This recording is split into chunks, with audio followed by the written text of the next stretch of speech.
Good evening, everyone. It's a pleasure to be here. Same army, same year, different place, different enemy, and very different physical environment. So I'm going to talk about the role of artillery in support of the Desert Mounted Corps in Palestine in 1917. Hang on.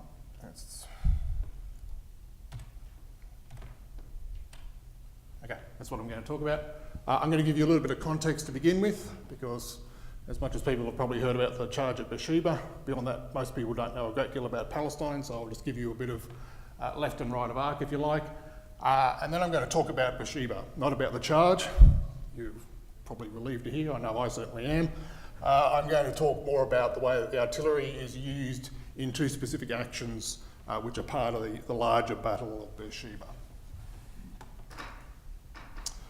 All right, there's an important thing to understand here about the troops that are being supported. We're not talking about infantry here, and despite the fact you've probably almost always heard of light horse being described as mounted infantry, they aren't. They are not mounted infantry, despite the fact that it keeps getting published in often very good books. Just a couple of years ago by a very esteemed historian, perpetuated this again just a couple of years ago.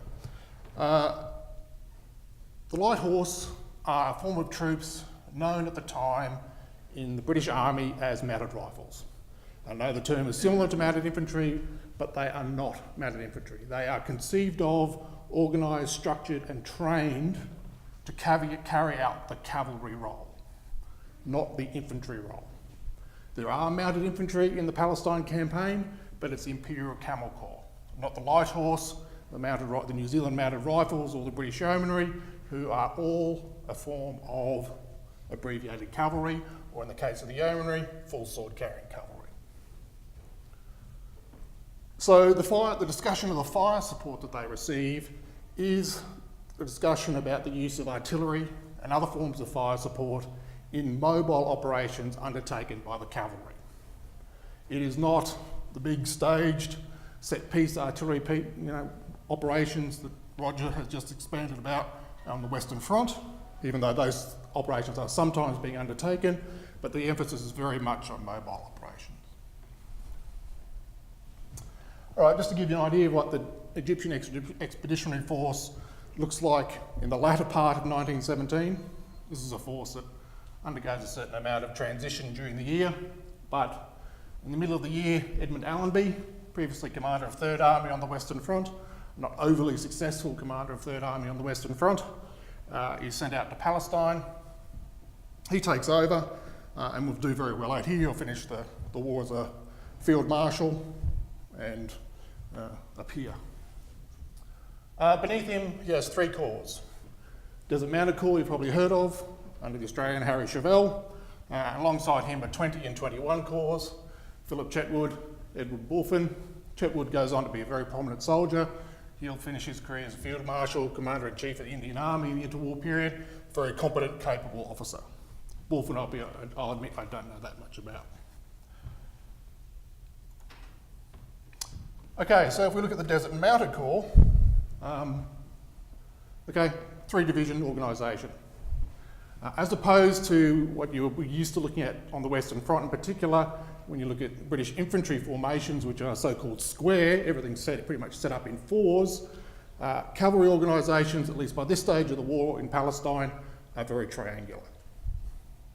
Everything is divisible by 3, and they are much more easily divisible.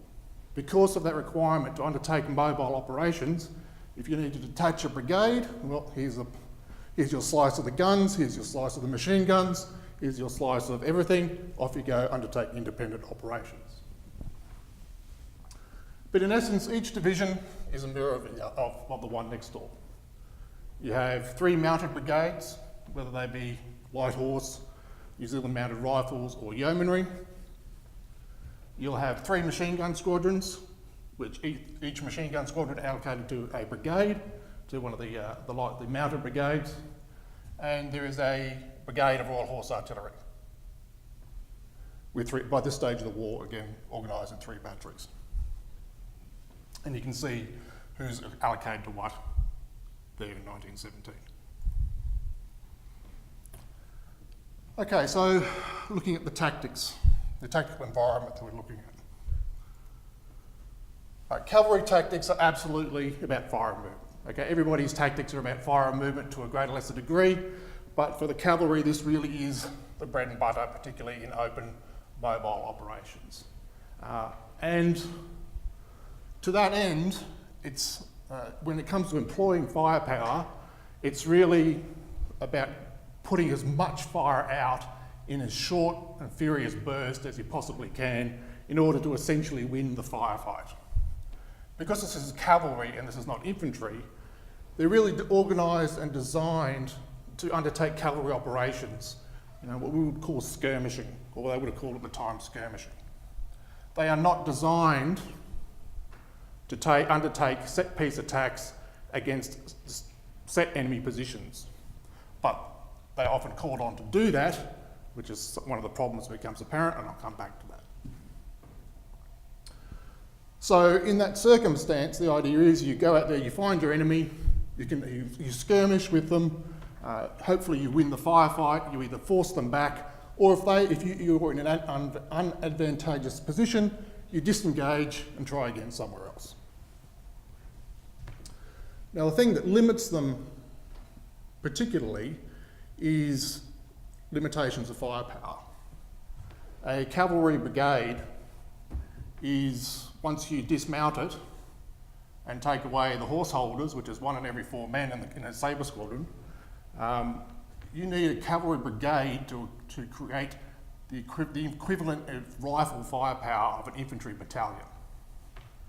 So it's very important that the firepower is put out very quickly and as heavyweight as possible, but there are distinct limitations on the firepower that you can generate, and this is going to cause the mounted troops certain problems in Palestine. What they do have is a limited capacity to seize and hold ground.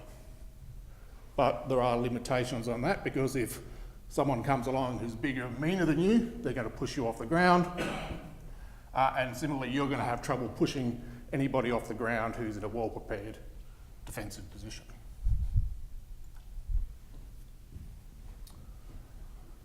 Now, the artillery does not play in the mounted unit or the mounted corps.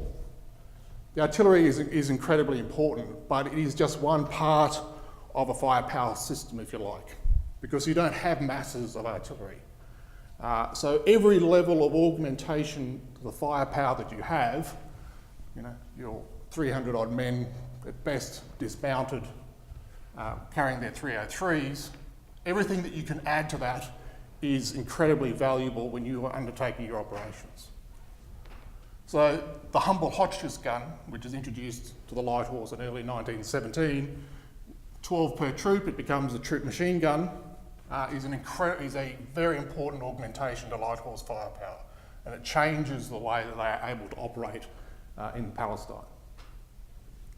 And indeed in 1918, whilst it's a troop level gun, in 1918, those Hotchkiss guns will be trained to operate in groups if need be when they're conducting mounted operations. On top of that, you have the machine gun squadrons. 12 Vickers guns under the command of a major, 3 sections, each under the command for 4 guns under the command of a lieutenant. These are also a very valuable augmentation to your firepower. They're mounted, they can move very quickly, they're very well practiced at getting in and out of action quickly, so they can actually gallop up, dismount, get the gun in action very quickly and provide firepower.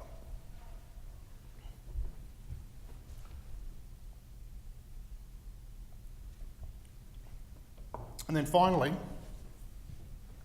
you'll have your batteries of Royal Horse Artillery. No Australian gunners in this campaign. All the firepower is provided by the British Army. So throughout the campaign, the Light Horse and everybody else is supported by British gunners. I think doctrinally, a horse artillery battery could go up to 6 guns, but as far as I know, at no time in this campaign do they get beyond 4 guns. And because of that need to undertake independent operations, for batteries to be detached in support of mounted troops, every battery has its own ammunition column. So unlike on the Western Front, where the logistics is increasingly centralised, in Palestine for the mounted troops it stays much more devolved.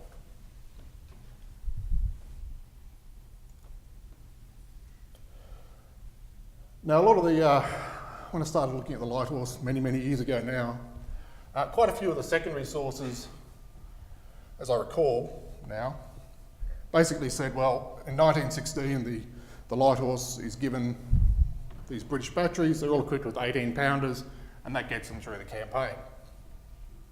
Digging into that more and more over the years, it's actually a much more nuanced picture than that. Some of the batteries did have 18-pounders, but for a lot of the campaign it's actually galloping guns, the genuine galloping guns that the Royal Horse Artillery batteries are meant to have, and that's the 13-pounders there in the photo you can see on the right. It's developed alongside the 18-pounder, it's a very similar gun, but of course it fires a smaller shell, and you can tell visually because it's got the shorter barrel that only just goes beyond the recuperator, whereas the 18-pounder's got that much longer barrel. 18-pounder is about an 84mm shell off the top of my head, whereas the 13-pounder is about a 76mm shell. Much smaller shell, much less bang for your buck, and that has implications as well. So, and to confuse things, it seems that some batteries swap backwards and forwards during the campaign. So if you're looking at whatever the artillery is doing at one particular battle, you actually kind of have to go off and have a bit of a look and try and figure out what gun they're using at the time. Alan Smith's book, which is not that old, actually does probably the best job I've ever seen of setting out what the batteries are actually using. Basically, I think most RHA batteries were using the 13-pounders for actually most of the campaign. Some of the other batteries, the Honourable Artillery Company batteries, were swapping backwards and forwards every now and then. All right, so now I'm going to talk a little bit about the way that guns, and particularly these RHA batteries, are being used in support of the mounted troops at Beersheba, which highlights some of the strengths and some of the weaknesses. Now, the Battle of Beersheba, part of the larger Third Battle of Gaza, the opening phase of it, has sort of four main components. There's the British infantry attack to the southwest of town early in the morning, which is extremely forgotten in Australia. We talk about forgotten history. No one in Australia ever remembers this, despite the fact it was a half day of very serious fighting, 1,200 casualties in the Victoria Cross, 1 in the afternoon. So pretty heavy days, half day's work. There's a small action here up to the northeast of Beersheba, a place called sometimes Bir El Sakati, more often Tel El Sakati. Tel El Saba, which I'm going to come back and talk about. And then there's the last throw of the dice in the afternoon, the charge, but the charge is not an isolated incident. There's all sorts of stuff going on around the charge. I'm going to talk about Tel El Saba and the way the guns were used to support the charge. All right, Tel El Saba. That's a photo of it. I'm not sure when it was taken, certainly after the battle, of it there on the left. If you see the name Tel, when you're looking at Palestine, Tel is an old word, it means hill, but it also implies it's a defendable location. So pretty much anything with Tel in the name, at some point someone's built a wall around it or put something on the top of it and used it as a defendable location. And the Turks had done the same in 1917. As you can see there on the map, it's at the confluence of two wadis, just east of the town. It's about 500 yards long, about 200 yards wide. It's rocky, steep sides, no barbed wire, but several entrenchments and the terraced. So you've got entrenchments above each other. Early in the morning, the New Zealanders, supported by part of the 1st Light Horse Brigade, are sent against Tel El Saba. What goes with them are 2 batteries of Royal Horse Artillery, so the Somerset Battery and the Inverness Battery. Now this becomes a very difficult fight because the problems of limitations of firepower become very apparent. The mounted troops don't have the mass, they don't have the depth of formation, they don't have the organic firepower to be able to suppress the enemy on that position and take it by storm. Even when you start factoring in the fire support, it still can't really do it, because you've got 2 batteries of 4 guns of 13 pounders, which are not the sort of guns that you're going to use to blow apart trenches, because they just simply cannot do it. The best you can do is fire at the enemy, suppress them long enough, and start edging your way forward in rushes till you get close enough to the objective that you can launch a final assault. And that's essentially what they do. Now, in support of this, the guns are operating at very close range. Okay. Those batteries go into action less than 3,000 yards from the objective. A lot of the gunnery that's taken place is kind of old school in a way. It would be very recognisable to a Napoleonic gunner. It is galloping up to a hill, unlimbering, bringing the guns into action, firing at the enemy who's on that hill over there because you can see him, and suppressing the enemy on that hill. I mean, there is the sort of stuff that Roger's talking about going on in this theatre, but when the horse gunners are much more frequently doing that older school type of artillery work. So what you get is, as I described, the guns come into action, they slowly start to suppress it, the machine gun squadrons come in, and as the mounted troops get closer, they can also start to bring their Hotchkiss guns to bear, and they can suppress the enemy, and by about 3 o'clock in the afternoon, so it's taken a good part of the day to do this, the New Zealanders can get up and literally rush the position. This is not a new problem in the theatre. This is exactly the way the battles at Magdeburg and Rafa in 1916 had panned out. But because they're successful, it kind of obscures the problem a bit, and mounted troops continue to be used in this way. Now we get to the charge. Now with Tel El Saba fallen, Chauvel needs to take Beersheba by the end of the day, because they need the water sources there to support the subsequent operations. So Chauvel, very famously, decides to gamble with a mounted attack. This attack is suggested to him, perhaps by Grant, perhaps by the Divisional Commander Hodgson. A few people have tried to claim credit for it. So 4th Light Horse Brigade gets it, 2 regiments go up, the 4th and the 12th, and they famously conduct the charge. But what's pretty much always forgotten in all of that is that when they go off, they're being attended to by 2 horse artillery batteries. The Knots battery, you can see it there on the south, goes in behind the 12th, and one of the Honourable Artillery Company batteries goes behind the 4th Regiment on the right. And very quickly, they go into action. And also the guns that had previously been supporting the attacks around Tel El Saba also firing on the Turkish trenches there, just to the southeast of town. And if you look at the way the guns fire in support of this charge, it highlights the strength of having these galloping guns supporting mounted troops in a mobile bit. So when they're fighting against the trenches at Tel El Saba, they have limitations, but once they get out in the open and doing the mobile stuff, they work quite well. Because as they start moving off on the charge, the 12th Regiment on the left starts taking machine gun fire from positions along the Wadi to the south. So the Knots battery unlimbers, opens fire, and silences the machine guns. Very quickly, bit of lucky gunnery, they actually find the range with their second shot and knock out the Turkish machine guns. It is lucky gunnery in a way because it's actually getting so dark they can't use the rangefinders. So they're guesstimating the range to begin with. And lo and behold, for various reasons, the charge is successful. Now this is just one relatively small example of the way that these guns are used in mobile operations. But throughout the campaign, in the mobile operations, the 13-pounders are very adequate guns for this kind of thing. But when you start to use them against trenches, you have some serious problems.